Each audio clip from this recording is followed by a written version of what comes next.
ఒకవేళ మీ body weight 45 to 50 kgs మధ్యలో ఉండి మీరు స్కిన్నీగా ఉంటే మీ డైట్ ప్లాన్ ఎలా స్ట్రక్చర్ చేసుకోవాలో ఈజీగా ఎక్స్ప్లెయిన్ చేస్తాను. Day 37 of consistency series. For example me body weight వచ్చేసి 45 to 50 kgs ఉండి మీ మెయింటెనెన్స్ క్యాలరీస్ అనేది 1700 ఉంటే మీరు 500 క్యాలరీస్ సర్ప్లస్ తినాలి.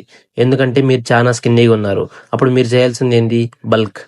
అప్పుడు మీ డైట్ ప్లాన్ స్ట్రక్చర్ అనేది ఎలా ఉండాలంటే 2200 to 2600 క్యాలరీస్ ఉండేలా చూసుకోవాలి. ఇప్పుడు మనం ఏం తీసుకోవాలంటే ఫస్ట్ మీల్ లో 80 grams oats, 250 ml milk, 1 tablespoon peanut butter, 1 medium banana and 5 almonds. ఇందులో మనకి 600 క్యాలరీస్ ఉంటాయి. అలానే 20 to 25 grams ప్రోటీన్ ఉంటుంది. ఇంకా మీల్ 2 లో 200 grams cooked rice, 120 grams chicken breast or 4 whole eggs, అలానే కొన్ని veggies, 1 tablespoon oil for cooking. ఇందులో మనకి 650 క్యాలరీస్ ఉంటాయి. అలానే 35 to 40 grams ప్రోటీన్ ఉంటుంది. ఇంకా ప్రీ వర్కౌట్ మీల్ లో 2 bread slices, 2 whole eggs, 1 banana. ఇందులో 400 క్యాలరీస్ ఉంటాయి. అలానే 18 to 20 grams ప్రోటీన్ ఉంటుంది. ఇంకా పోస్ట్ వర్కౌట్ మీల్ లో 250 ml milk, 3 egg whites plus 1 whole egg, అలానే ఒక స్వీట్ పొటాటో 150 grams అలా ఉండే. ఇందులో మనకి 450 క్యాలరీస్ ఉంటాయి. అలానే 30 to 35 grams ప్రోటీన్ ఉంటుంది. ఇంకా లాస్ట్ మీల్ లో వచ్చేసి 2 చపాతీ ఆర్ 150 grams రైస్, అలానే 100 grams chicken or 100 grams paneer, కొన్ని వెజ్జెస్.